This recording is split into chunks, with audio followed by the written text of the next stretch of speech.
What's up, guys? Good afternoon. Damon Gonzalez from Latin Box Sports. Let's get things going here. My bad. Let's fix this up here. Testing 1, 2. We are live. Latin Box Sports, Damon Gonzalez. Got a couple of my friends coming aboard. In a few minutes, they'll be joining us on the live broadcast. Chop it up, talk a little boxing. Once again, we're very pleased to have Christina Hammer come on the show.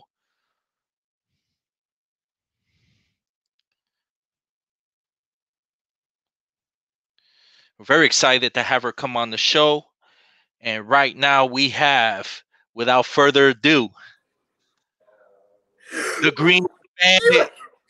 I can't stand it. What's going on, my brother? How you doing, man? What's up, Will from the Hill? What's going on, baby? Hey, man. Hey, I'm super excited. Thank you so much for having me on your show, man. What's going on, my brother, man? Oh, just having fun, man. We just had a female fighter, former WBC, WBO middleweight champion Christina Hammer on the show. The one that just fought The one that lost against Clarissa Shields. Yes. Clarissa Shields. Okay. Yes. Okay. Yes, she's on the show. She came on the show live from Germany. So Wow. yeah, it was nice. It buffed a little, but it was really nice having her join us and stuff. You know, she was talking about, you know, a lot of great things, and she's highly motivated. She's definitely highly motivated, and we're looking forward to see her back in the ring soon. You know, as soon as you know, everything kind of moves forward and stuff. Did So she, yeah, did we she all. say when she's gonna be back in the ring or no? Well, right now she's training. You know, she's out Okay. there. She's training really hard, and it's nice, you know, that she's able to, you know, connect with all the U.S. fans and all of us, and you know, chop it up in a little sweet young lady, man. Yo, she could throw her hands, man. She's a Oh, good girl. absolutely. You know, Absolutely. I She got know mad walking love with and heart for respect anyone. for her. Oh yeah, oh yeah. So Yeah. I'm trying to get, you know, my boy from New York. You know him, Xavier Porter, trying to get Brooklyn fights on with us. Okay, BK in the building. Yeah, he trying to join us in a few minutes, and like I said, we just gonna chop it up right from the start, man. Take a few minutes and just enjoy this, you know. Um, Absolutely. I like to keep it as simple as possible. I like with the fighters, I don't keep Yeah. them on real long because Mhm. a lot of them are in their training camps. Yeah, Because yeah, yeah, as yeah. we know, Tuesday the bell rings. Yes, Oh man, I'm yes. so excited, bro. Yo, I'm super happy. Thank you, Top Rank. Thank you, Bob Arum. Hey, they're making it happen, man. Back in Yes. their base, they're in Vegas, so that's a good thing. Yes, they're back in Vegas. It'll be, you know, of course, behind closed doors Yeah. at the MGM studio there at the MGM Grand. And Hmm. it's going to be lockdowns, but it's going to be nice. They'll be putting everything, of course, on ESPN, ESPN Plus for everybody to watch. And Hmm. it's definitely a good look, you know? Was that the because they said they're gonna have breaking news or something either that night of the fight, or is that the news that all the shows are gonna be aired on ESPN? Well, there's a couple of more shows they have not announced. And Okay. already, you know, we know the cat's out the bag because there's still some of those veterans out there that they get the news and they put it out. You know, Yeah. we know I had the Maloney brothers, the Australian Maloney brothers I on saw with that. us. I saw that. And they're super excited. You know, they're super excited. They're fighting Oscar Negret and Okay. Joshua Franco, which is so cool because this old school Top Ranks working with Golden Boy. Golden Boy, yeah, and the dress Yes. with Golden Boy, So, yes. you know, big shout out to Brad and Bruce, you know, for working with Golden Boy with Roberto Diaz Mhm. and making these fights, you know, with Mhm. Eric Gomez. And it's great, man. You know, it's great because, you know, these are the type of fights that we want to see because these kids are still in the level of up and coming big stars. Yep. Yep. Yep. And Especially, of course, Tuesday night. Yo, Will, Shakur Stevenson. Brick City in the building, 22 years old. That's it, man. WBO featherweight world champion. Yo, the kid's gonna be something big, something special in this boxing game, man. I'm You know, super I excited totally to see believe him that. fight. Hmm? I totally believe that. He's Yo, special. he has everything. going for him, man. Young, very handsome, and he has Andre Ward and Prince backing him. They're walking him right down that path. All he has to do is train extremely hard, stay motivated, stay focused, mentally, spiritually, and physically, and he's there, man. And he's calling out the big dogs. He wants everyone. Everyone can get that smoke at 126. Yeah, rightfully so, because the kid, he's not afraid to fight. No, there's no question about it. He's not afraid to fight, and I'm expecting to see a great performance on Tuesday. I don't care how late. Go ahead. What? No, I was gonna ask you. You remember when Timothy Bradley said he is the best featherweight, and this was, I think, 2 fights ago. Mm-hmm. I think that's when Timothy Bradley has said it live on ESPN. Do you believe he's ready for everyone at 126? I'm talking about, I don't care who you're associated with, what promotional company. Is he ready for the likes of Gary Russell, Leo Santa Cruz, so on and so forth? Right. No, do you think, I'm asking you, do you think he's ready for all of them? Honestly, he's a star. Yeah. Waiting to explode. And everything, of course, it's timing in this sport. Yeah. But it's one of those situations that out of a couple of fighters we could mention, he's one I can agree to this. You throw Shakur Stevenson to the Lions, he's gonna make a statement. Yeah. That's my opinion on it, because I think that he's that talented. And what's crazy is, I'm not gonna lie, I'm not even gonna front. I didn't at first. I'm like, no. I'm not ready for. But he's growing on me slowly, and he grew on me. Like, now I'm a big. He's from New Jersey. I'm also from New Jersey, so I started watching him closer and closer. And he's just getting better and better and better, and it's with time. He's only 22 years old. 22 years old, so young, man, and still doing special things in this boxing game. It's crazy, man. I can say this, and this is just my looking at it and what have you, because him, with the application of so many young fighters that we haven't even started talking about. Yeah. Right now in this era of boxing, and this is just me, every athlete, I believe, in that position in professional boxing has a responsibility in how they carry themselves in whatever direction they want to do with their trademark and how they move forward with their career. But what I'm trying to say, Will, is like, I don't care what happens to him outside the ring. Okay. That's his personal life. Yes. That's his personal business. If something went, as the OG talking, if something went down and what have you, I don't know the circumstances behind it. Yeah. So I'm nobody to judge. Yeah. You know what I'm saying? Same like how I talk to my son. You know what I mean? It's important that when the kid fights and the bell rings, I write.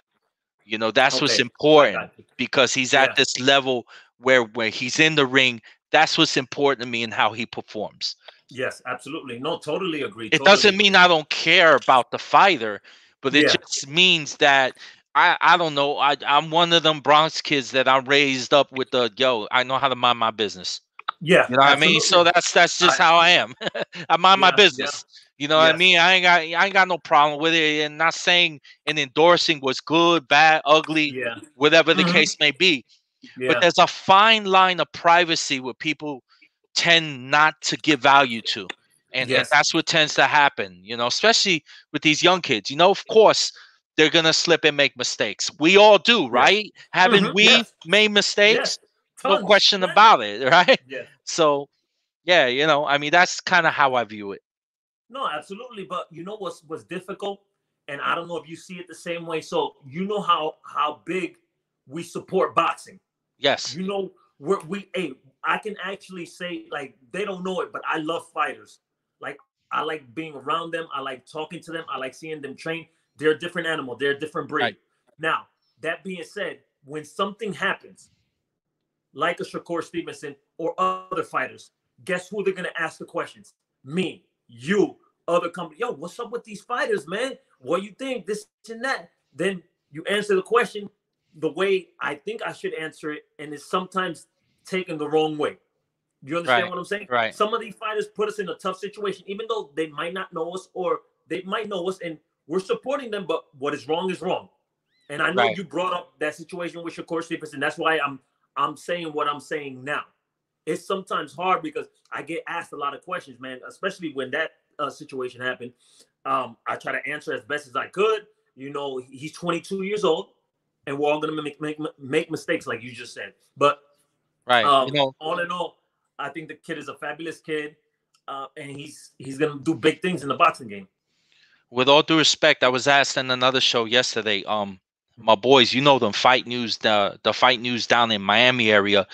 They asked me something in regards to Derek Haney receiving the WBC belt, and my response to it, just my response, because it was just my opinion.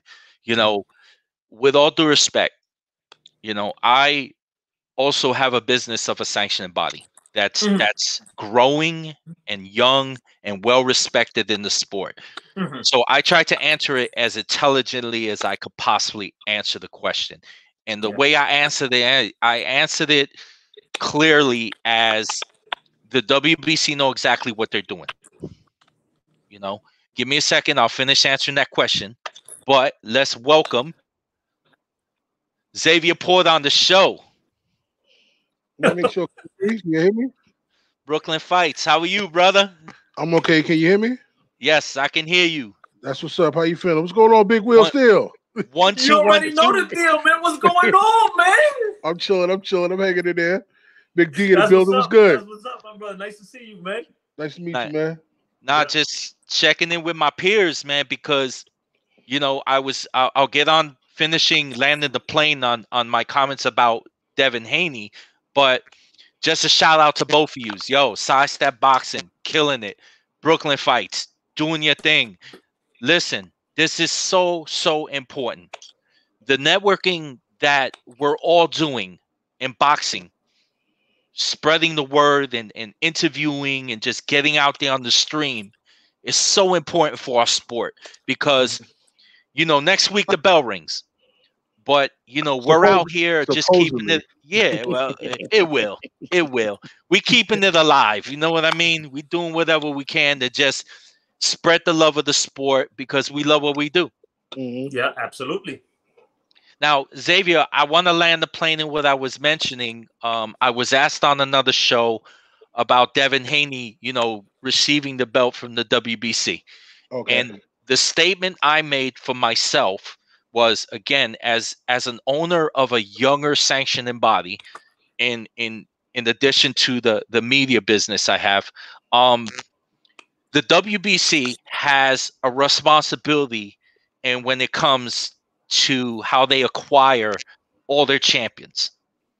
However, the circumstances behind him getting the belt, everything is documented and legit and precisely in what plans they have for Devin Haney. Because I will make this very crystal clear. I believe he's not going to be fighting Uber drivers no more. Okay? He's going to fight real fighters. And that's important because he's in the best sanctioning body in the sport, WBO, WBC, IBF, the top chains.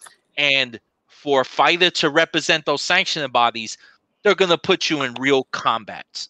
So, you know, the best is yet to come, and we're hoping that they'll be able to work that kind of stuff out. But I just don't took it as, you know, they just handed it to him. You know, there's goals in place for sure. So I'm expecting to see that. Okay, well, let me say this first and foremost. Why do you have a UFC hat on? You took the words right out of my mouth. Oh my God. All right. Listen. Wait, I'm not finished. Oh my God. Second off, I love the backdrop with the many fights that you've covered throughout the years. Because Damien, you've been involved in the sport of boxing for many a years. I applaud you. I respect you so much. I've learned a lot from you, actually. Thank you, man. And for you to create the NBA and to ensure that, you know, people are focused and supporting that, like you just said, the younger boxer organization. That UFC hat got to go. but also I do understand what you mean about Devin Haney. I hope Big Will can hear us because it seems like he might have lost the audio. You good, Will? Will, you good? He's trying to get the audio back. Let's see if he get it back. You good, Will? Will, you there? He's there. He's just trying to get the audio. Okay. It'll probably come on soon enough. Yeah, we know. We know. But hang up and come back on. Back. Yeah. Okay. There you go. He'll come back. So with that being said, I don't know. I mean, I never knew that a sanctioning body organization can pick and choose their champions. I always thought that fighters had to fight for that belt. I always thought that fighters, they either go to whatever organization that they felt most comfortable with or that the promoter or manager had a great relationship with. I never knew that once a fighter got into a sanctioned body organization that they would be the primary fighter to be focused on. Will, you there? Okay, I'm here. I apologize, okay, cool. man. I didn't hear. No, it's cool. After the UFC, I didn't get too far. I didn't get too far. So what I was explaining to Damon was, like I was explaining to him, I respect him. Everything he's done in the sport, that he continues to does in the sport. I've learned so much from Damon, and I've watched his growth from even before I even was involved in boxing. I used to see him all the time, and then I said, you know what, I'm gonna start doing the media thing, and I've continuously, analyzed and assessed to watch his growth, and for him to develop the NBA organization, I applaud him all day on that. Mm-hmm. So what I was explaining to Damon was, I never knew that a sanctioning body had the right or the decision to focus on a particular fighter to represent their organization. I always thought that a fighter will fight for a belt if they're ranked in the rankings. Or if they're paying whatever sanctioning fees to get into a certain spot, you know what I'm saying, to fight for that belt. I never knew that a sanctioning body can pick or choose a fighter and say, hey, we want you to represent us, and we're going to grant you this belt, and then you represent us going forward. You understand what I'm saying? Because when fighters come about, fighters are fighting, they're fighting to get into whatever sanctioning body, whatever ranking towards the world championship. And not taking anything away from Devin Haney and the greatness that he possesses at such an early age and going forward, I just never saw that taking place in any other sanctioning body. That okay, we're going to pick this fighter and we want this fighter to represent us going forward after we've already franchised the best of the best. We've had the best of the best already represent us, and maybe there's something going on with. I'm talking about Lomachenko, who may not want it to represent the WBC, whichever way have you, because he wants to be the undisputed champion. So therefore, we're gonna franchise you. We're gonna give you the top of the top belt, where you can always come back and fight for whatever belt or fight whatever champion that has the belt. So now that I see that the WBC has given Devin Haney the belt, and like Damon was mentioning, there was no funny business about it. He actually was awarded the belt. He was given the belt. And going forward, he's going to have to fight some top-tier opponents. Oh, yeah. No question about that. My feeling is he should have fought a top-tier opponent before he got the belt. That's my opinion. Gotcha. Will, you have a comment? Xavier is absolutely, positively, 100% correct. I mean, it boils down to you earning the belt, okay? Fighting whoever has it. I don't care if it's Lomachenko and this. Okay, WBC, let's not front. They're extremely powerful. They've been in the game forever. That is I call it the money belt. Everybody wants that green belt. That's a fact. Wrapped around the waist. Now, to be given to Devin Haney, I also don't agree with it. But that being said, if that belt is given to him, which it's already, he's the WBC. He was hurt. He had surgery, came back. It was supposed to be Javier Fortuna versus Luke Campbell for the whatever it is.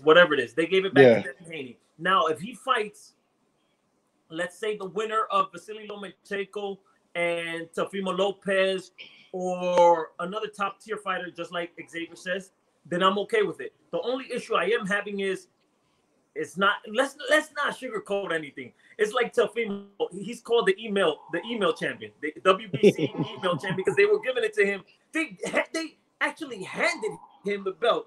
Fighters should be extremely annoyed, mad, because most of the fighters, they have to go and earn it. These belts are not giving it to him. I'm not giving it to him. But Devin Haney, let's see what he does once he gets to the top tier fighters, which he's very capable. I've been hearing about Devin Haney for a very, very, very long time. Yes. And at 135 pounds, you can definitely prove yourself worthy of carrying that WBC belt and being named a legit champion. So let's see what he does. It's already, there's nothing we can do. We can't take it away from him. Yeah, facts. They gave him the WBC. We can be mad, we can criticize. You know what's funny? They took it from him and then they gave it back to him. And then they give it back to him, which is crazy, which is absolutely absurd. But they make the rules, and this is. And remember, I'm talking as who's in here? Who else? That's Big Joe. No. That's Big Joe. Let's welcome Front Proof Media.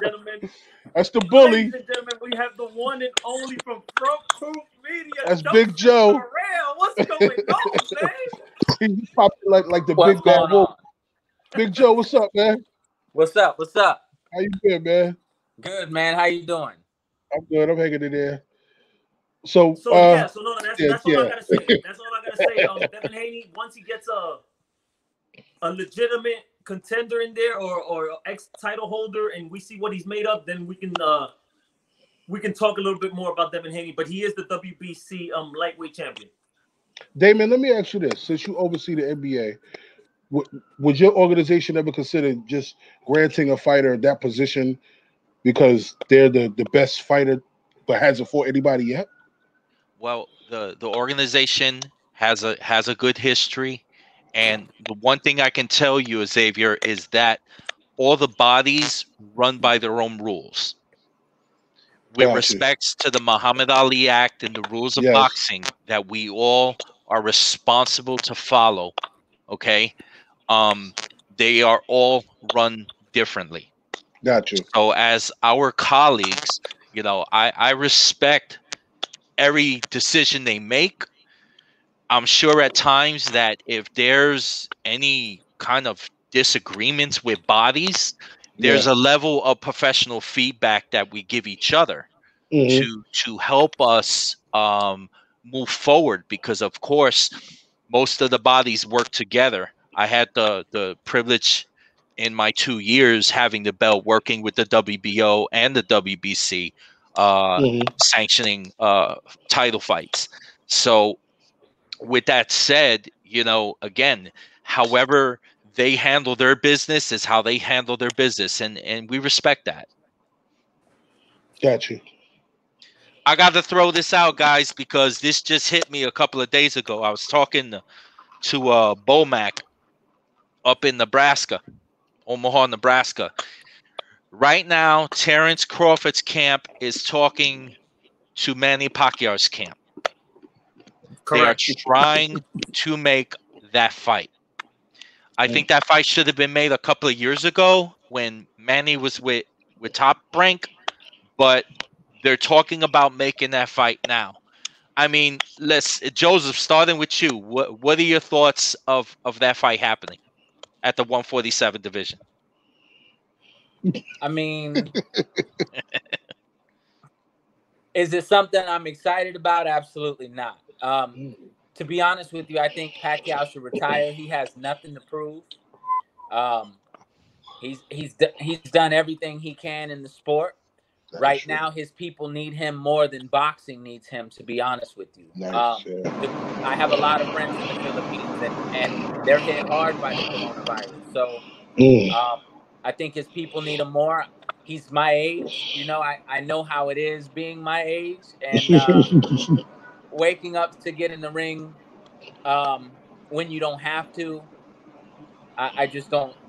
I don't see why he needs to fight. Now, is it a good fight for Terrence Crawford and his resume? Absolutely.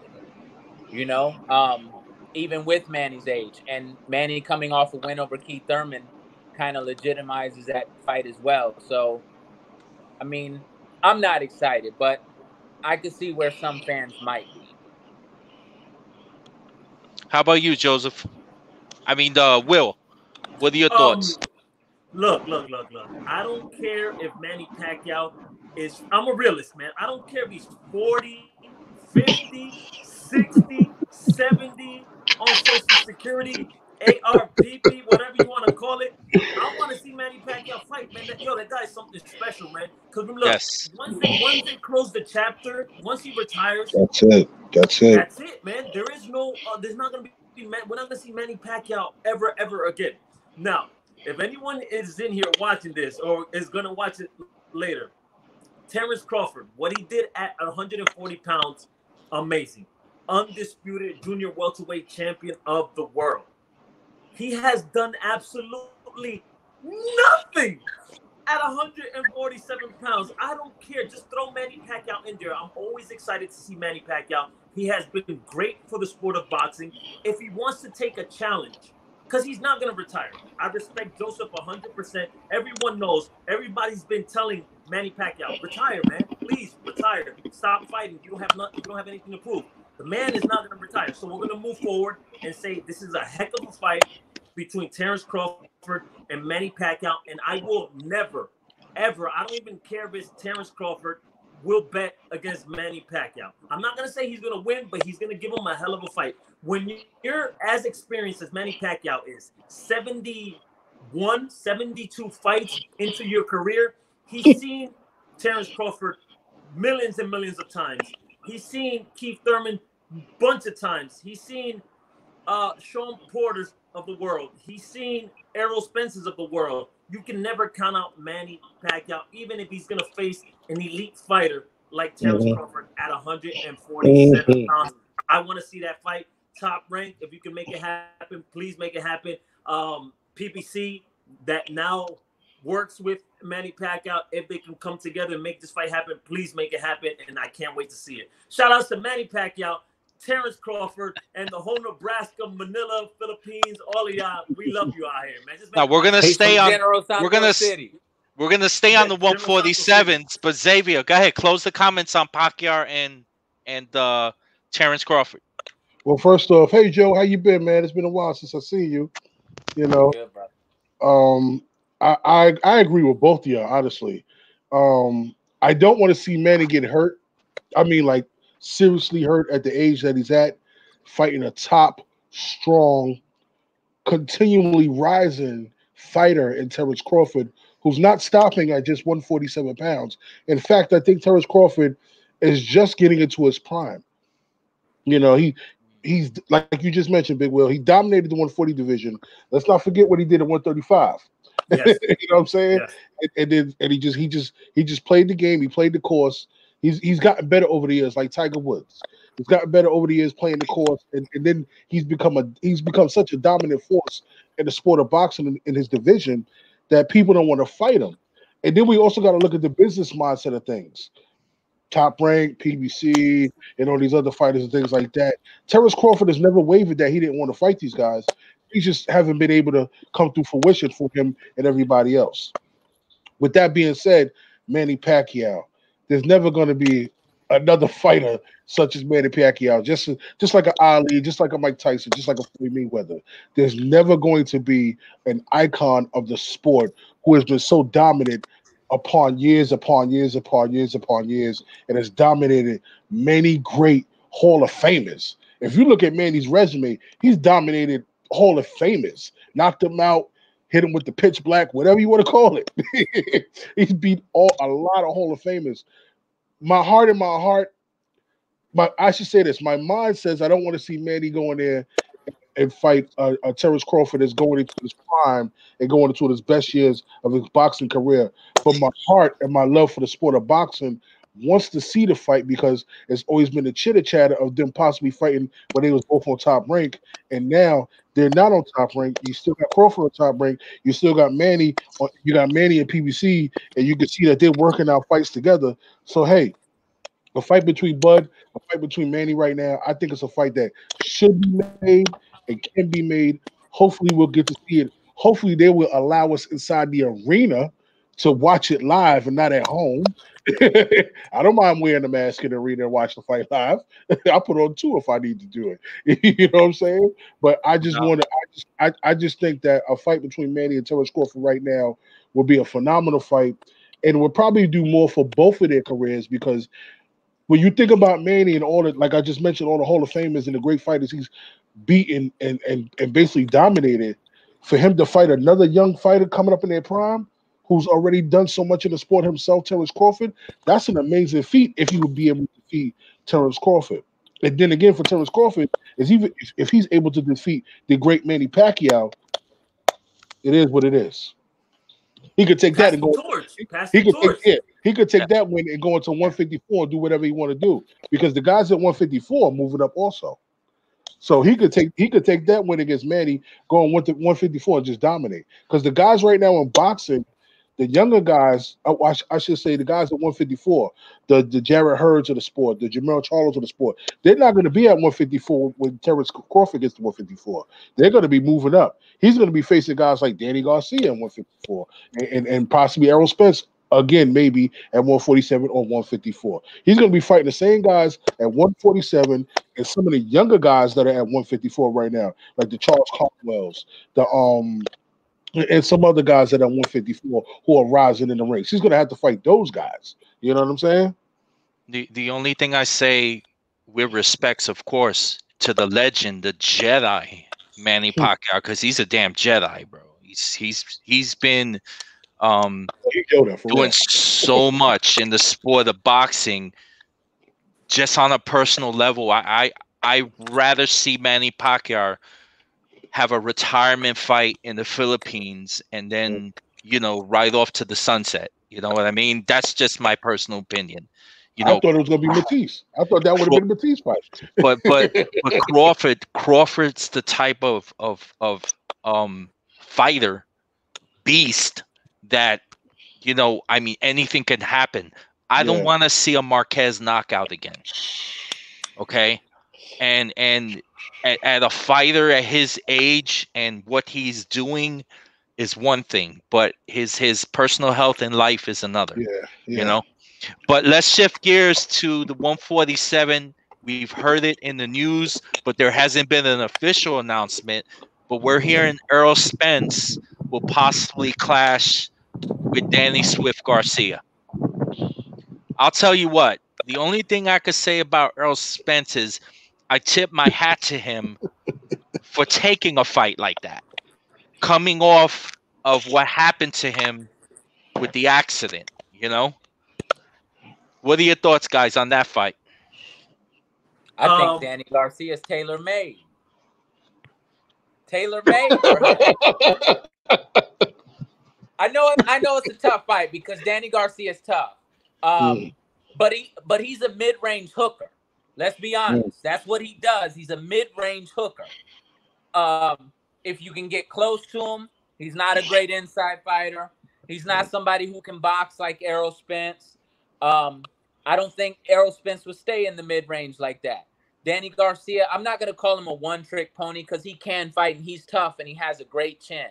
But I don't know that he has the tools in the toolbox to beat a guy like Errol Spence. And I think Danny Garcia is a name that's safe enough to fight, if that makes sense. Not that he's a safe fight, but he's safe enough. Yeah, it does. It makes sense, Joe. Go ahead. I'm sorry. Yeah, he's safe enough where you're still going to get respect because you're not pulling a move like, oh, I'm taking a tune-up. No, you're going straight for the sharks. Yeah. But he's like the Nerf shark. You know what I'm saying? He's not the great white. So you're still in there with the sharks, but he's not. I wouldn't put him as A+ fighter. You know what I'm saying? Okay. He's probably the easier of the welterweights because he wouldn't want to fight like a Sean Porter again, coming off of the injuries and the layoff. Somebody like that'd be super dangerous fight right now because we saw the first one. But also, I don't think he'd want to fight like a Keith Thurman.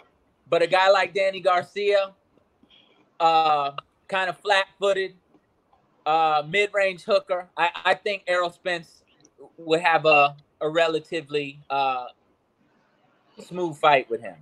Okay. How about you, Will? I honestly, I don't know what's wrong with this. I'm I'm here like with my head to the side because I can't believe what Joseph is saying, man. Like I'm hurt. Okay. Where do I start? Okay, Danny Garcia, his 2 losses to Sean Porter and Keith Thurman were extremely, extremely close. Razor thin. Very we can close. all agree on that, right? No. Now we're basing Errol Spence on the Errol Spence prior to the accident. Yes. Prior to the accident, which is extremely, extremely important. Now, we all know boxing. What is Danny Garcia? If he changes his stripes, he's going to have to test Errol early. Go after Errol early. Touch him wherever you can. See where he's at mentally and physically. And then work off of what Errol is giving you. That's just a game plan. Now, to say it's going to be relatively, and Joseph, you know I love you, man. You know front proof and sidestep, and we go back, way back. But to say that it's going to be a relatively smooth fight, it was a hard fight before the accident. Now, coming off an accident like that where, I don't know, where he got thrown through the windshield or whatever happened, to come and fight Danny Garcia, it's going to be a very, very... That's why I tip my hats to him, man. Very tough fight. No, I have nothing but respect for Errol Spence and Danny Garcia because that was the fight that was supposed to happen, in January, correct? Yes. Yeah. So he got in that... He was in the accident, Errol Spence, and the man still said, no, I'm good. I don't need a tune-up. I want to fight Danny Garcia, Manny Pacquiao, and Terrence Crawford. I'm not leaving 147 pounds without fighting Terrence Crawford. I have nothing but respect for Errol Spence. It's going to be a tough fight. Am I picking Danny Garcia to win? No. No, I'm not that crazy. Exactly. It's gonna be, but you're acting like Errol Spence is gonna knock out Danny Garcia. Danny Garcia, if all else fails, he has pride, and like you said, he has a chin. You have to respect his pride, and he's a winner. He knows how to win. He's been counted out. Lucas Matisse, he was counted out. Against other fighters, he's been counted out, and he always rises to the top. Shout out Philly's finest, Danny Swift Garcia. I can't the check hook he threw at Granados in the StubHub explanation point. Yeah, he pulled him out. But it's gonna be a tough fight. Errol Spence is definitely no Granados or no Bam Bam Rios, but we're gonna have a heck of a fight. He's gonna have to change his stripes a little bit. Like you said, he's a mid-range hooker. This time he's gonna have to pressure, put some pressure on him. I don't care if it's foot pressure or even hamper, but he's gonna have to touch Errol Spence wherever. And Errol Spence is a big welterweight, but touch him wherever you can and see where he's at. Xavier, that's all I gotta say, gentlemen. That's all I have to say. All right. Thank you very much. I love going third because both Joe and Will, they present such great cases. You know what I'm saying? Because every time Errol Spence fight, people think I don't like Errol Spence, and I always pick against him. I picked against him with Sean Porter. I forgot who he fought before that. Was it the Campbell? No, he fought Mikey Garcia in Dallas. I picked Mikey Garcia for that fight. Everybody's calling me. Yeah, I did. I did. I just saw some things that I thought Mikey could do, but he just didn't do it. Like I really did. But with Danny Garcia, like Will just mentioned, man, he's a winner. He just finds a way to win. The fight against Keith Thurman, I felt like he got outboxed, outclassed. I felt like he lost that fight 8-4. I felt like the fight against Sean Porter, he actually lost 8-4 as well. Because I felt like he started too late. You know what I'm saying? He started too late and then figured out his opponent. Once he figured out his opponent, he was already behind rounds. And Sean Porter was just moving. You know, whereas Keith Thurman was active, well, Sean Porter was moving. Sean Porter was landing, moving, I'm gone. And then I'm going to muscle you up on the inside. And then I'm gone. You know? Now we talking about Errol Spence, who's such a big, strong welterweight at 5'10", 5'11", a southpaw who probably walks around at anywhere between 180, 190 pounds on a daily basis. And when he's coming down in weight and getting himself back in shape, he's not doing all that training against smaller opposition.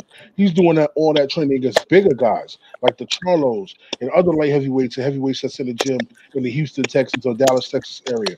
So He's going to get himself in great shape. However, I do not know how much of that car crash has taken out of him physically. Maybe not mentally, but physically. Because mentally is there. I want to fight. I'm ready. I'm the champ. I'm the unified champ. I got to do what I got to do. I got to represent. And I'm not going, like you just mentioned, I'm not going anywhere until I fight Crawford and the best of my division. But mentally, how much does he have to take a punch? Because when you get cracked after getting thrown out of a 150 mile per hour Ferrari, that's a whole nother situation. That's a whole nother way of life. And when you, and when you in the gym, you sparring with headgear. You ain't sparring without the headgear. You sparring with the headgear. And I know he's going through the restructuring and reconfiguration of his gums and his dentures and everything, relearning how to talk and everything because he's been doing that very well. But when you getting hit, how much of that sparring is going to play over to reality when you get hit by a Danny Garcia? You know what I'm saying? And we all know he already got a chin, but how much of a chin is he going to have after that wicked car accident? I don't know what to say and what to expect against when Errol Spence fights Danny Garcia. And I love the game plan that Will set place. You got to go at him. You can't let him come in there and be, okay, pop my right jab, circle you, pop my right jab, then I'm gonna just go crazy with my left and break you down. Because Errol Spence's game plan is man down. I don't, you know what I'm saying? It's man down all day. But with Danny Garcia, that power is there, and he always finds a way to pull it out some way, somehow. And in a fight like this, he might just pull it out. No doubt, no doubt. I got two more fights I want to bring out, and then we could kind of close it, guys. But the first one is Teofimo Lopez versus Lomachenko. Let's talk about it, guys. After Teofimo's performance in Madison Square Garden against Richard Commey, a tough, rugged, solid IBF champion. It's a great fight. I'll be right back. Let me go get some ice. I'll be right back. No doubt. Hey, Will, we'll start with you. Will, go for it. All right, so you brought up a point, Richard Commey. What Richard Commey had was he's massive for 135 pounds. He has power, but he's reckless, and he is not technically sound as a boxer. So he made Teofimo look super impressive. I mean, Teofimo's, that's a bona fide superstar. If he gets past Vasily Lomachenko, which I'm not going to sugarcoat it. I'm not going to change my prediction. I think Vasily Lomachenko is going to do a number on Teofimo Lopez. I'm going to be honest with you, man. I know people are saying that Teofimo Lopez is a big lightweight, which is true. He has technique, he has skill, he has power, he has it all. But Vasily Lomachenko is a master craftsman in that ring. I don't even care if that's not even his weight class. But he's shown he got dropped by Jorge Linares. Jorge Linares was damn near 150 pounds. Okay, got caught right on the button. He didn't stumble. He didn't get dizzy. He didn't have any shaky legs. He got up. He knocked him out, which showed me heart, determination, grit. What real fighters, real pound for pound fighters do. Teofimo Lopez is gonna be there. But I think in the later rounds, because Vasily Lomachenko knows to be wary of Teofimo Lopez's power early. So Vasily Lomachenko is going to continue to touch. Because one thing that Lopez has, if he catches you with that shoulder roll counter at any moment, he's putting you to sleep. You're done. So Vasily Lomachenko has to be wary of that. He has to continue to touch Teofimo Lopez and take up into deep water. Vasily Lomachenko had 398 amateur fights. I know amateur and professional are totally different, but he knows he's comfortable in that ring, and he's going to continue to touch Teofimo Lopez and take him into deep water. If Lopez is going to do something, it's going to have to be early, because if it gets past 6 or 7 rounds, I see Vasily Lomachenko pulling away, and I'm not changing my prediction. I still say he wins a unanimous decision against Teofimo Lopez, and I hope I'm right. I'm honestly, I need this prediction to be on point. Xavier, your thoughts? Yeah, that's all I gotta say, man. Somebody did Joe call go this already, up. or I I missed apologize. Joe? Go ahead. No, it's on you. It's on you. Yeah, it's on you. And then I got Joseph. Teofimo Lopez. What can I say about that guy? What is it? The takeover? That's what we call him. The takeover. That young man is truly one of the best up and coming fighters in boxing. I think right now, though, fighting Vasyl Lomachenko is going to be something of a different beast, per se. He's really going to learn a lot that night if he's not able to land a one hitter quitter.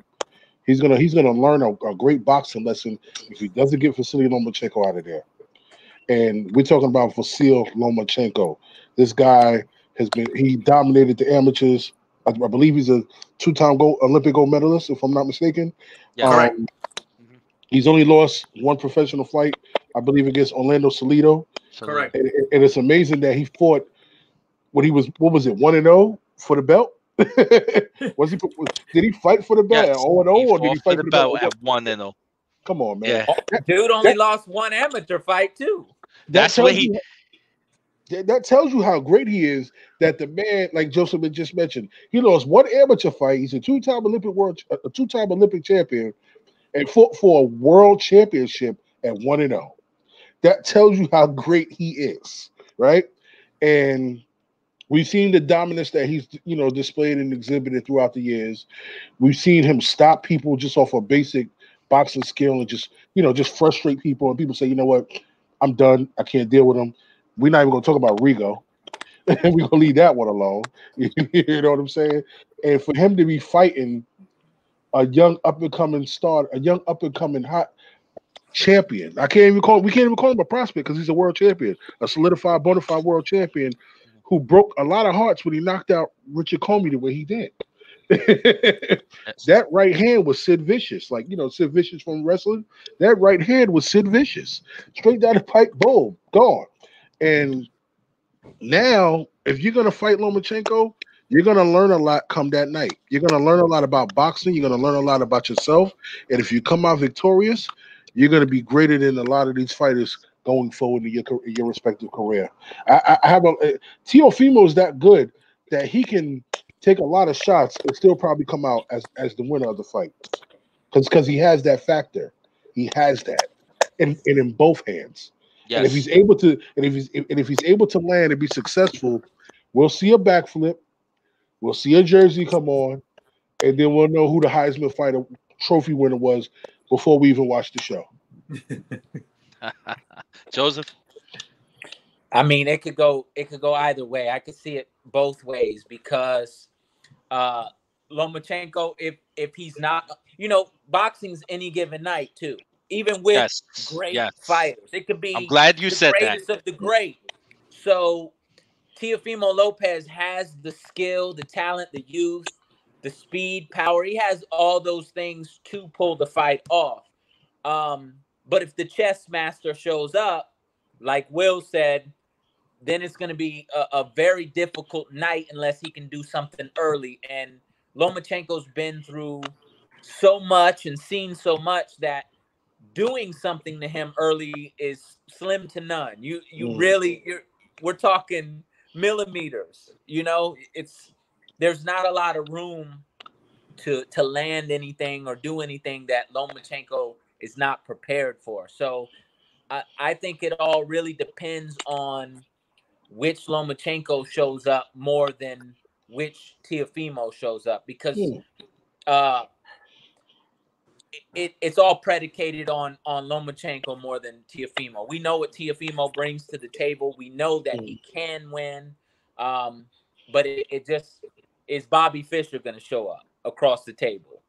You know what I'm saying? If the chess master shows up, then it's probably a wrap. It's probably going to be exactly what Will said. Something where he's dragged into deep waters and drowned. But, take nothing away from Lopez. Win or lose, this is a win-win fight for him, regardless, because you're going in against, the highest skilled fighter in the world, on paper. But when I'll that clock tell is you. on, that pressure is there. You ever see the movie Fresh? Yeah. You know what I mean? When you put that clock on, that Bobby Fischer can't do nothing with that clock. That's true. Yo, Yeah. but honestly, do you think it's a win-win for Teofimo Lopez? So obviously, we can all Can you hear him? agree he's not going to be at 35 much longer. I don't hear him. Yes. He's not. Yes. So we're talking about 140. You know who's at 140? Okay. Jose Ramirez. Before we even get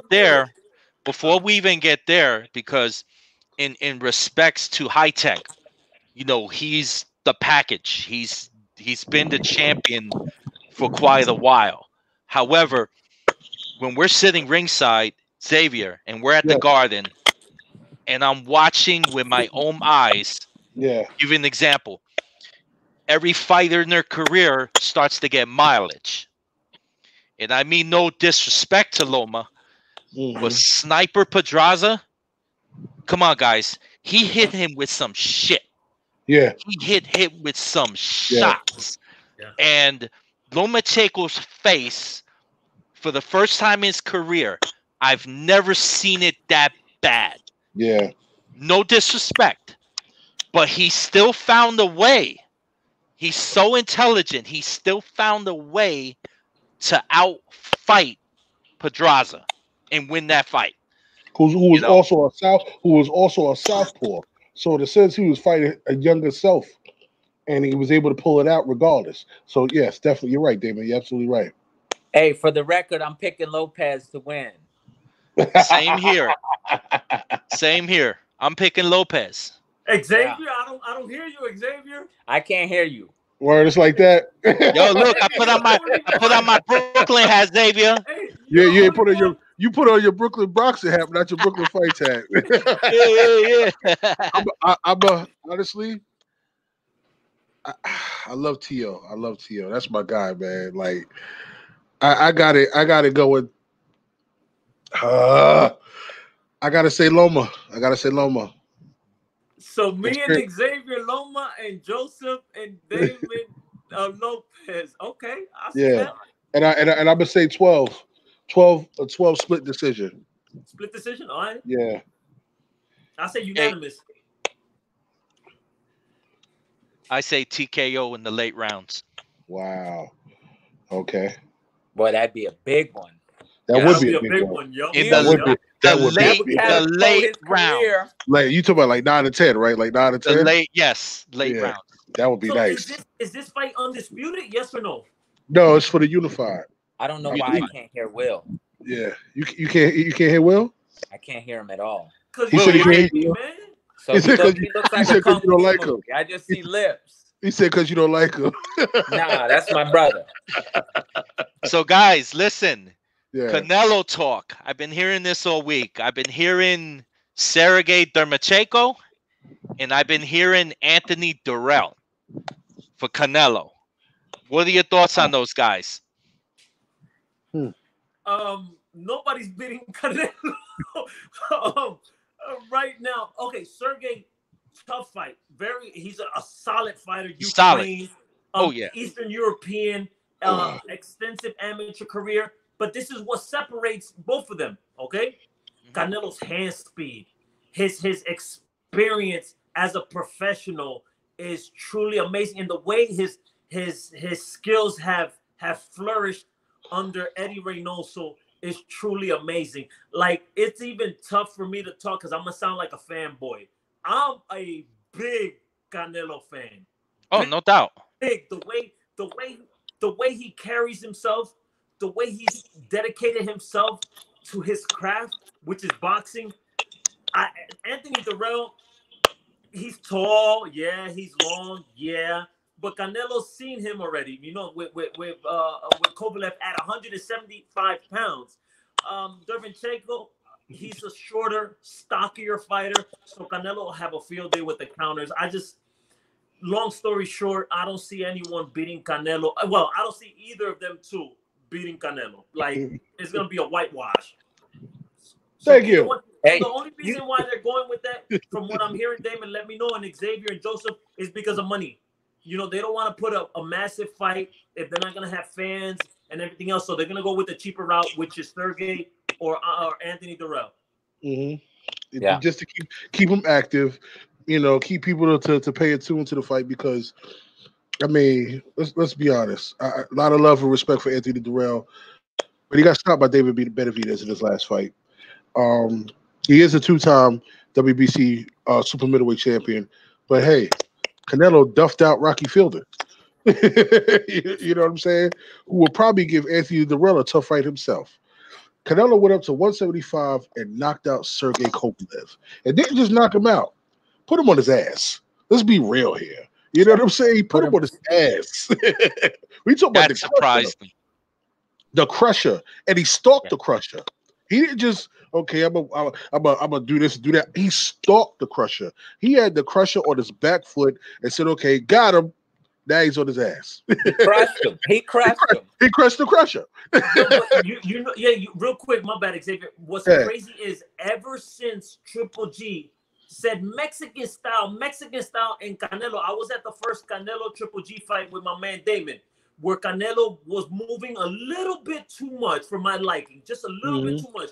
Yes. Ever since he's caught confidence, like I'm walking these guys down. Triple G disrespecting me. Have you seen he walks everyone down? You know, before earlier in his career, it was more, I want to be Floyd, I want to shoulder roll, I want to catch and counter. Now I'm putting my high guard up by my temple and I'm walking these guys down and I'm hitting them to the body. Yo, it's Canelo, man. I'm telling you. But if you peep game, that's exactly what Floyd did as well. And he was able to slip and dip at the same time. Canelo is such a student of the sport that everything that he lost from Floyd, he gained. Because Floyd is also the same type of fighter. Floyd may not have the power of a Canelo, but Floyd walks his fighters down as well. Yeah. High guard, slip dip, bone to the body, slip dip straight. You know what I'm saying? It's the same thing. And so with Canelo, I don't think there's anyone right now in boxing between 175 to 160 that can actually defeat Canelo, with the exception of maybe better Benavidez, because he's such a strong light heavyweight, but he's slow, but he got power. And then Boo Boo because of his style. That's it. What about Bivol? He knocked Bivol out early in like 4 or 5 rounds. Early. So Xavier, you're not showing no love to Caleb Plant. I'm big on Caleb Plant. I got a lot of respect for Caleb Plant, but I don't think Caleb Plant has power. Okay. He has no power. Okay. He Pep. I'll move over here. Pep. I'll move over there. But at the end of the day, Canelo's going to figure you out between the second and third round, cut the ring off, and start breaking your body down. And then where you going to go? You can't go back to Memphis, Tennessee. You're going to be stuck. And the problem is, as good as Caleb Plant can box, Canelo can box just as well or better. Thank you. Not only is he more powerful, he also can box. And he's like the flat-footed Floyd. You know what I'm saying? He has a plethora of skills that he can pull out of the toolbox. I agree with your first comment, Will, about Canelo. Nobody can beat him right now. Nobody. There's nobody in boxing. I mean, within reason. I mean, he's not going to go up to heavyweight and fight or anything. But you never know. Any division that he can touch, nobody can beat him. I don't like a fight with Beterbiev though. Like just like Xavier said, like a fight like that would be super dangerous. Even though on paper he's tailor made for Canelo because he's slow and he plods around. Yeah. I don't know that Canelo would be able to get him off of him. Yeah, you know what I mean. Too strong. And he's just a rock solid dude. Yeah. But other than that, who can beat him?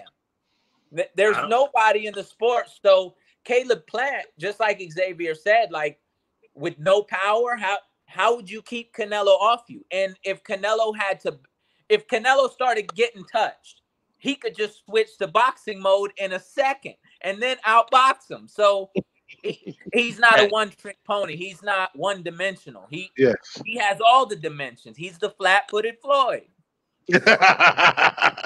Period. That's not even the end of it right there. He punches with the puncher. He punches with the puncher. Yes. And he's tasted the best of the best that has been given to him throughout the years. And the strongest puncher I believe that he's faced probably was Triple G. He's fought him twice. He's went, what is it? 24 rounds with Triple G. Yeah. He's faced the strongest puncher in and around his division. And the first one was a draw. Second one, he got the win. It's like, why go back and fight Triple G? I can go fight everybody else to get this bread. And fighting a fighter of such as Derevchenko is the same as fighting Triple G. It's probably easier fight. Because we do know that Derevchenko is just going to keep coming, but he's going to get stopped. He's going to get stopped. I'm telling you, Canelo will stop him. Canelo will knock him out probably by 8th, 9th round. I totally agree. Not because I'm a fan of big fan of Canelo. Canelo's skills, man, it's just way other level than Sergey. You know, Sergey. He came in late into the professional ranks. He only has what I want to say 15, 16 professional fights. Yeah, so he's doing good for himself. He fought Danny Garcia. He fought Triple G, and now if he gets this call, he's fighting Canelo Alvarez. He's making good money. But I don't think he beats Canelo Alvarez. I don't see it any way possible. Even with 8-ounce or 10-ounce or 12-ounce gloves, I don't care. He's not beating Canelo. And Canelo has beautiful upper body movement. Beautiful. Yeah. I mean, he's developed that. Great point. He has developed. I don't know many fighters right now in the sport that have that. He can stand there flat-footed and make you miss from the waist. His head movement and waist movement is so fluid that a guy like Derevchenko wouldn't stand a chance. He would never touch Canelo, ever, even if he kept coming. And Canelo just fought. I mean, he fought Daniel Jacobs. Daniel Jacobs was massive. Oh my God! When I saw Daniel Jacobs, I was like, "Yo, this dude is like damn near a cruiserweight." And Canelo took his shots, got caught with a couple. Okay, I roll with it, and I'm gonna keep coming. It's crazy, man. I just want to see Canelo fight and perform. That's all I want to do. Yeah, you got to look at the opponents that he's faced, like Big Will and Joe just mentioned. Look at the people he's faced, the champions, the caliber of fighters he's faced. And before you get to Floyd, look at the people he faced before that. You know what I'm saying? Fighters told him, don't take the fight. Don't take the fight. Lara. Austin Trout. Two Southpaws. Two Southpaws. Yes. 2 world champion Southpaws. Yes. One of them are unified. And one of them beat Cotto, who Canelo beat. Like, come on. That's why it's very upsetting when I see people not give Canelo the respect of being the pound for pound best in the sport. When people say he's not the pound for pound guy, I'm always amazed because who in boxing other than Manny Pacquiao has a resume like Canelo Alvarez? Name one. You can't. The only one who has one like Canelo is Manny Pacquiao. That's the only person active in the sport that has a Canelo type resume. That's you don't show no love to Loma? Loma doesn't have a very respectable resume? Nah. His resume don't even have 20 fights. His resume but the fights, Gary Russell is on that. Orlando Salido is on that. Jose Pedraza is on that. Jorge Linares is on that. Nicholas Walters is on that. These are not fighters like, who are these fighters? These are fighters that are known worldwide. Don't forget about Rocky Martinez. Rocky Martinez, no. Rocky was okay. Wow. So he's got these names. He does have these names. Now start naming Canelo opponents. Nah, we'll be here. Hey, we'll be here for another hour. Exactly. Start naming Pacquiao opponents. You can't put them in the same class when Loma has not even fought anywhere near the caliber of fighters those two I mentioned have. And then we're gonna add legends. We're gonna add Teofimo Lopez to that resume, and Devin Haney, Ryan Garcia, and Javante Tank Davis. Oh no, let's not even go there. We might be here for another hour. Yeah, that's a whole other episode. That's a whole other episode. You're right about that. we definitely gotta do a lightweight episode. That weight class. Xavier, to refresh your memory real quick. I know with the first time I worked, not with you, like side by side. I saw you at the Triple G Steve Rhodes. That's my guy. Steve Rhodes, my guy. Fight in Madison Square Garden.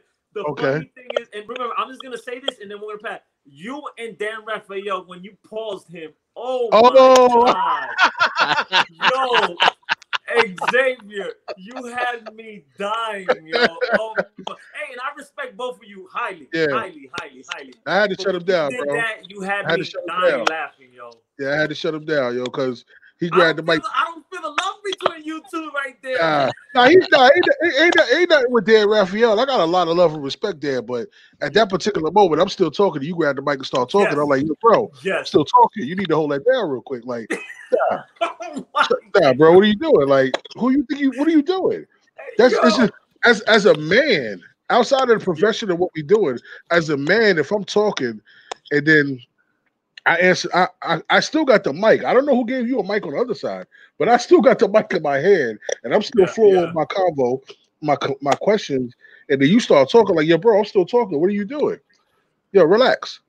We gonna come. We gonna come to you in a second. Yo, I'm sorry, I had to laugh. Yo, and I was sitting like, oh damn, I can't remember the other reporter's name right now. Mike Woods? No, not Mike Woods. Mike Woods, great guy. Great guy. Mike Woods, like, the one that says sources all the time. Sources. I don't know what that is. Sources are you gotta know him. He's big time right now. Lance Pugmire. Huh? Lance. Pugmire. We talking about. I know you're talking about Mike Coppinger. Yeah, Mike. Yeah. That's what I was sitting by. Yeah. That was funny. I just had to throw that out there. That was hilarious. I appreciate that, man. You had to shut him down. I never forget that. When he said Xavier was coming on, I was like, I gotta mention that. A lot of people tell me about that. Like, yo, you shut Dan Raphael down. I was like, yeah. I don't care. But I thought there was gonna be more interaction. Like, there's a lot of reporters in there, but they don't ask questions. Like you were asking a lot of questions. Yeah. Carpenter really doesn't ask a lot of questions. No, they don't. Everybody. A lot of these, and Damon will tell you, Joseph will tell you as well. A lot of these guys, man, and no respect to how they move and how they work, but they don't really get to the nitty gritty. Yeah. They don't really want to understand exactly what took place at a certain point in time of the fight, during the fight, after the fight. They don't really want to know the real. They just want these little tidbits so they can post it real quick, so they can put it in their article and this, that, and the third. And on top of that, steal everything that you've already. If I ask a question, they're going to take the quote from the fighter, but they're not going to take the quote from the person that asked the question. Yes. You're absolutely right. That's how they move out here. As well as you did good. I got to give you that. You hustle. Yeah. You hustle.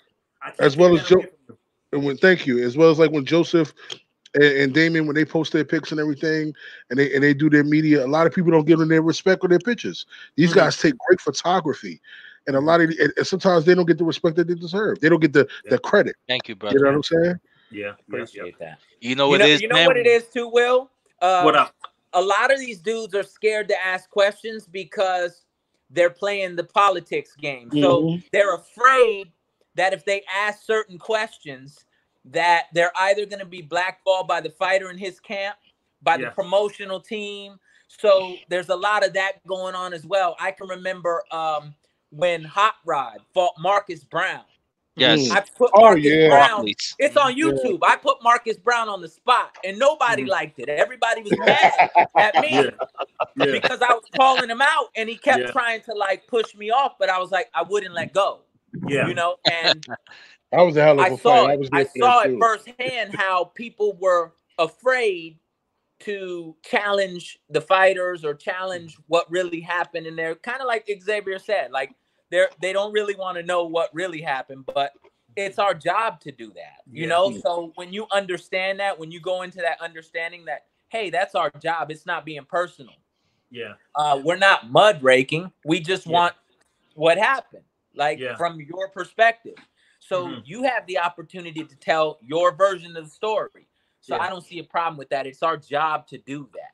If we're we're legitimate, we need to be legitimate. And to me, that's legitimate media work. But you know what does scare me? Which you made a great point. I mean, not scared because obviously I'm going to do what I got to do. but freaking Paulie Malignaggi was kicked off because Deontay Wilder said, "Get this." We're talking about Paulie.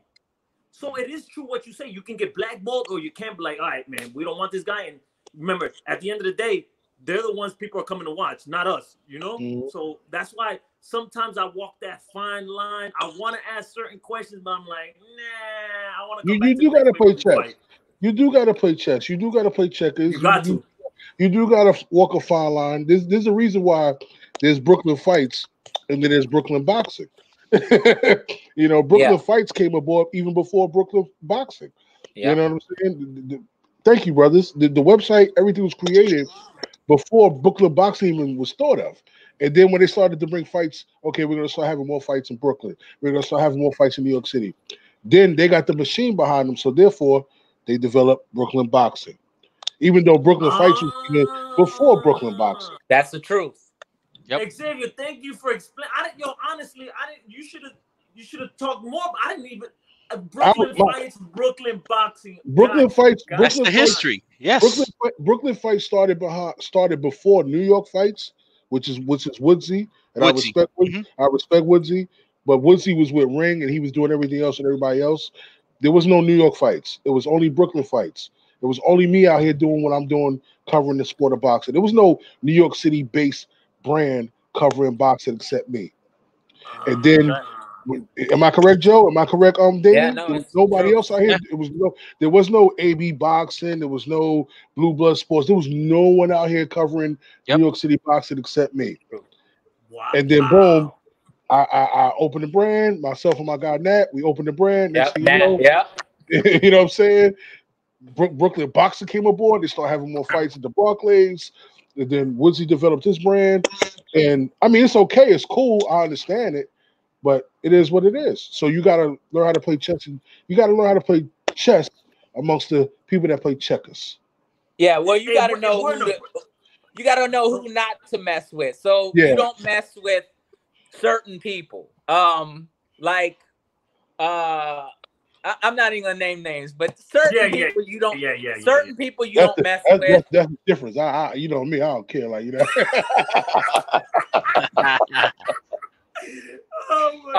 But the certain people aren't media dudes. They're not fighters in their camps.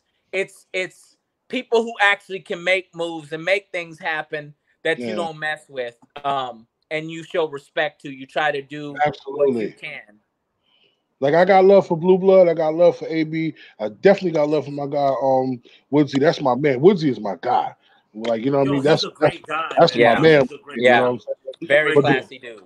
Hey, salute to both of you broadcasting together with the live streams, man. Live, you guys are coming back with it. Yes, we are. We have the Mark Frado and Lineker Media Fight Night Live. I would say, developed a platform for the fights to be more on a pay-per-view level now, where, you know, if people want to see the fights, they want to catch the fights, you can pay $5 and everything. We got a couple of shows coming on. We actually got a show coming on tomorrow, and what's today? Thursday or Friday? Friday. We got a show coming on tomorrow in Mexico. You can pay $5 for the app. You know what I'm saying? And then going forward, given the way that everything is taking place right now with COVID-19, you know, each fight that we're working with the different promoters, you know, you pay your $5 fee and you can watch the fight. It's a great way to put money in the fighters' pockets. It's a great way to get the fighters back in front of the cameras and get people back to watching boxing. You know, me and Frado, Woodsy, we're gonna we're continuously working together. When fights come abroad, it's an amazing platform that we've been pushing for quite some time, and we want to continuously push it. We want to come. I would love and hope us to come to every state. Honestly speaking, I would love and hope us to come to every state and have a great platform and a great broadcast of boxing. We've been successful to cover Phoenix, Arizona, Las Vegas, San Antonio, Texas, Boston, Connecticut, New Jersey, Philadelphia, New York City, Maryland, I believe Virginia as well.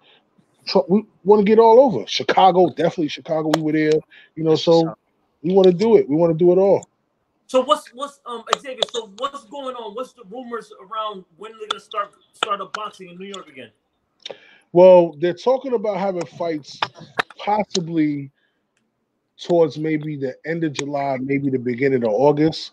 Wow. But it's nothing confirmed yet. It's just been talk, and it's going to be like in a closed environment, closed arena.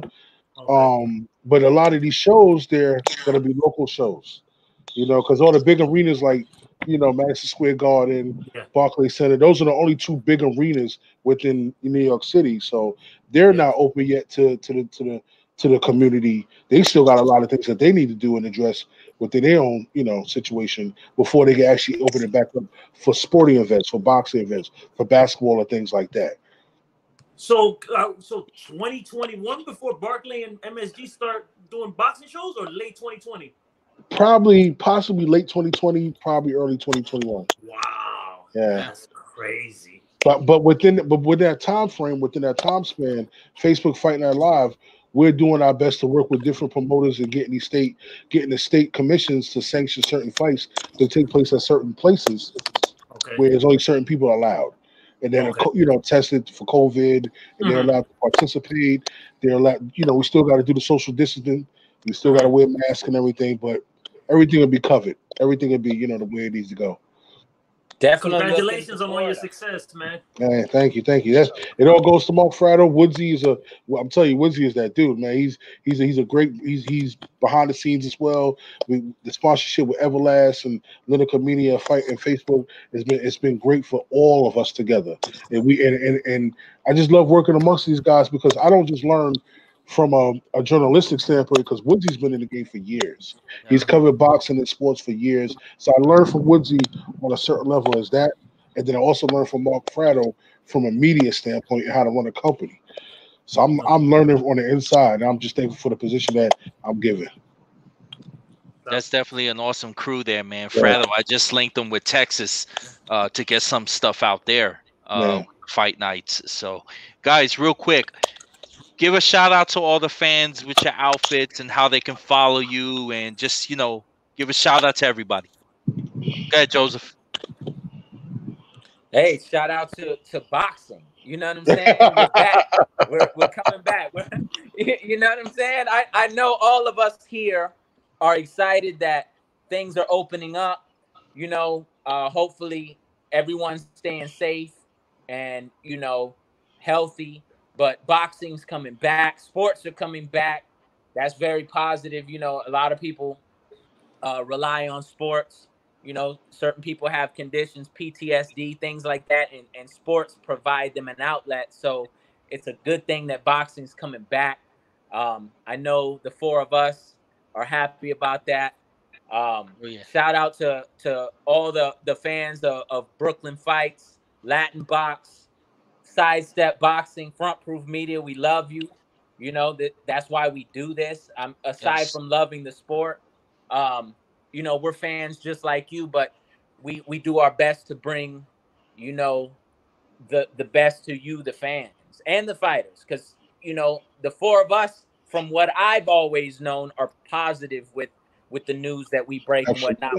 We're not the type to break down fighters and fans and things like that. So we're going to continue to do what we can. And yeah, man, you can follow me personally at Front Proof Media on Instagram, or my personal at Front Proof. Also, we got the great Hector Franco, one of the big heck writers in the sport. You can follow him as well. And that's all I got to say. Frontproofmedia.com. Appreciate you, man. Go ahead, Will. I just want to tell everybody, thank you so much for the support of Sidestep Boxing on Facebook, on Instagram, on Twitter, and make sure you subscribe to our YouTube channel. Boxing is back Tuesday, June 9th, right? With the main event, Shakur Stevenson. But obviously, you guys know,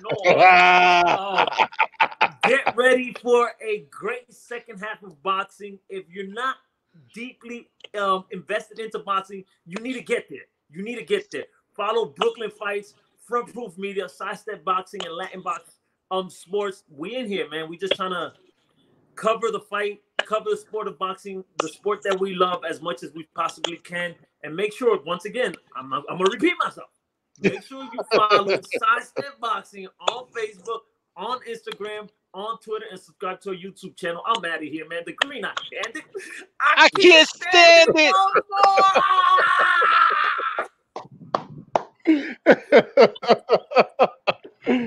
Oh man, it's the Green Eye Bandit. I can't stand it. I can't stand it. Oh. All right, so first off, thank you, Big Damon, Matchbox Sports, bringing us all together. You know what I'm saying? This is a great platform. I would encourage we try to do this maybe weekly, bi-weekly if possible. You know, all of us get together, we chop it up because this was great. I really appreciate the camaraderie. Definitely follow Joe, Big Joe, Front Proof. Me and this guy go back since I don't know how long. You know what I'm saying? His photography is phenomenal. The guy used to come through and catch some shots, and then the next pick for boxing, and the next pick I see he got a bunch of bottles. So I'm like, yo, Joe, what are you doing? And Joe like, I'm just chilling. Joe like, I'm just chilling. I'm just testing my camera. Hey, you know, you got to do it, man. So definitely follow Big Joe, Front Proof Media, Joe Correra. It's my guy right there. Definitely follow Big Will, Sidestep Boxing. Mr. Green Eye Bandit, I see you got your shirt on. You know what I mean? I'm gonna definitely subscribe to your page today, your YouTube channel. Follow me, Xavier Porter. You can follow me on Instagram, Shooter51, or you can follow me at Brooklyn Fights 1. You can follow me on Twitter, Xavier Porter 227. You can follow me on Facebook, Xavier Porter. It is what it is. You can follow me on Facebook, Fight Night Live. Appreciate everybody coming on. And Damon, you continue to do what you do, man. Follow NBA Boxing Organization. Follow Latin Box Sports. And Damon, where were you at to take those pictures of the astronauts flying away? Where were you at to take those? Oh man, yo, I was across the lake on the other side of the lake. Oh, I saw those. I was like, we arrived on Friday, and then we were there at 4:30 a.m. Yes. to get our spot. Wow. The launch wasn't till 3:20 in the afternoon, bro. That's now if that ain't commitment, I don't know what is. Yo, I don't know what happened to me, but as I shot it, my body went numb. Listening to the roar of the engine or the blasters. Yeah. It was something I've never felt before. And it was incredible. It's incredible, bro. Totally incredible. Yo, I'm going to share a fact real quick. You guys may or may not know this. You know, Damon's one of the original B-boys, right? Daddy B-boy. Yo, let me tell a story real quick, please. So about 11 years ago, he walks into the barber shop, right? And everybody's he's talking about the b-boying, and everybody's like, yeah, okay, you know, this dude broke out a set right in the barber shop, like legit. So don't sleep on Damon, like this dude. Yo, that's that Jedi stuff. And Damon, correct me if I'm lying. Every time we ride somewhere, I put on some break music. Oh, snap. Yo. Every time, because he gets me excited, because he still got it. That is funny. Sometimes I just can't help myself. Yo, so funny. Never front on Big D, bro. Never. Yo, in the legends of the old school B-boys, the Rocksteady crew, Dynamic Rockers, 7 Gems with Ken Swift, and just everybody out there, man. There's still a lot of brothers out there doing their thing, involved, connected. Like we are in boxing, they are in the B-boy world. You know what I'm saying? And they support boxing. Yes. Boxing. We actually gonna have Crazy Legs come on live with us. He's gonna chop it up with us. So we looking forward to that. He came down and participated with me in a couple of fights down in Barclays Center. So it was a good look that he came out and stuff. But to all of us, man, listen, with all due respect. Get Bobito if you can. Get Bobito if you can. Oh, no doubt, man. It's just an honor. It's humbling to do this because I've been every day trying to come on with different fighters, referees, managers, fans, everybody in the sport because we're quarantined. You know, I mean, it's really tough time in our country right now. And just in general, you know, Front Proof Media, Sidestep Boxing, Brooklyn Fights, New York Fights, Woodsy, our family out in California, Supreme Boxing. There's just, you know, Seaback. There's just so much of us out there that we have the passion and we love what we do. And it's Absolutely. important for us to continue to keep on punching. You know what I mean? Because it's a great sport, and we love this sport, and we're not gonna stop loving it. So you know, it's a good look, man. It's great having you guys on with us, and we hope to have you guys back soon, man. Let's do it. Let's put up a schedule and let's get it going. There's plenty to talk about. Damon. No, before we leave, this was honestly, yo, I had a great freaking time. I'm not even gonna front, man. This was dope, man. And thank you. It was truly an honor to, you know, share this moment with Xavier and Joseph and yourself, man. I do appreciate it, man. My wife is like an hour and 30. It didn't even feel like an hour and 30 minutes, man. Wow. Listening, man. This was dope, man. This was dope. Also, a shout out to Boxing Playhouse, man. Yo, they connect and they doing their thing, and we appreciate everybody just doing what they can to keep on punching, man. Because it's important, like I said, for the sport, man.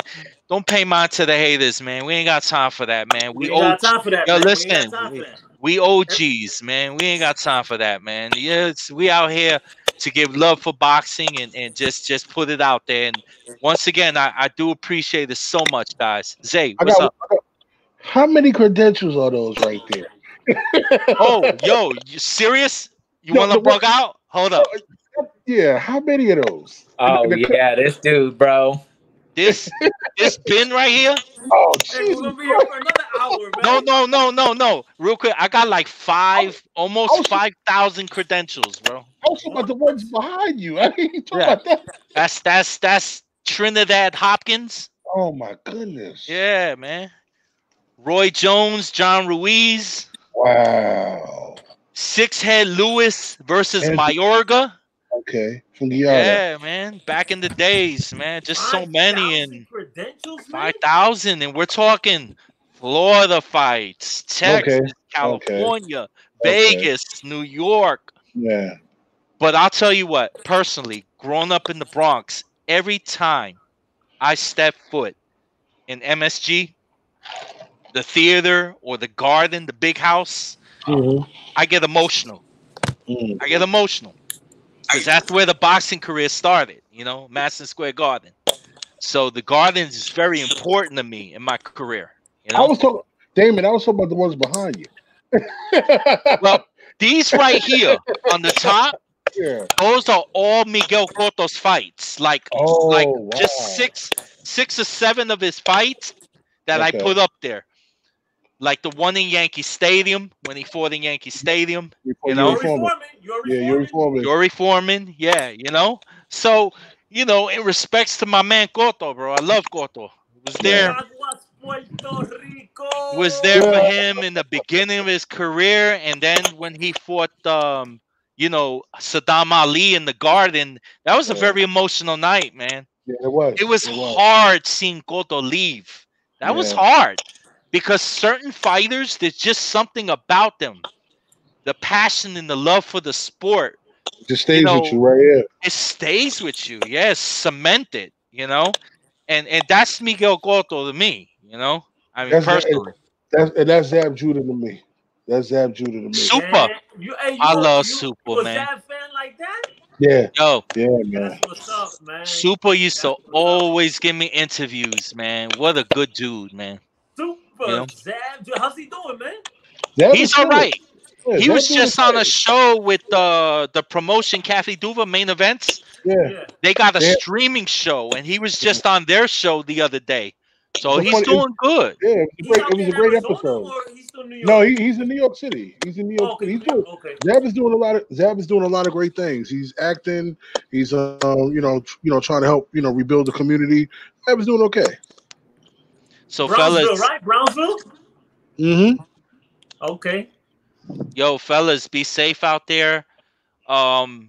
Peace and prayers, man, to everybody out there protesting, man. Much love. Yeah. You know, be safe. All right, man. And Thank you so much. also peace to everybody out there and prayers to everybody out there. Protect yourself at all times. Facts. You know, this coronavirus going on and out there. So important. Just follow the rules of the CDC. Wash your hands, wear a mask. Just be safe.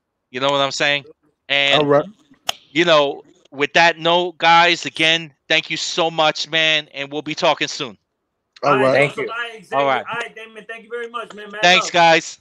All right, Peace. Have a good evening.